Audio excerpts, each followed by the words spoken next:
Hello everyone. Today I will show you that how can you find list of blocked contacts on your iPhone. So let's start with opening the settings app.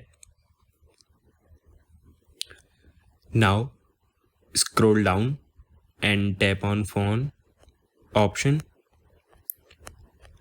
Here is phone. Tap on it. Now scroll down to last and you will get an option of blocked contacts. Click on it.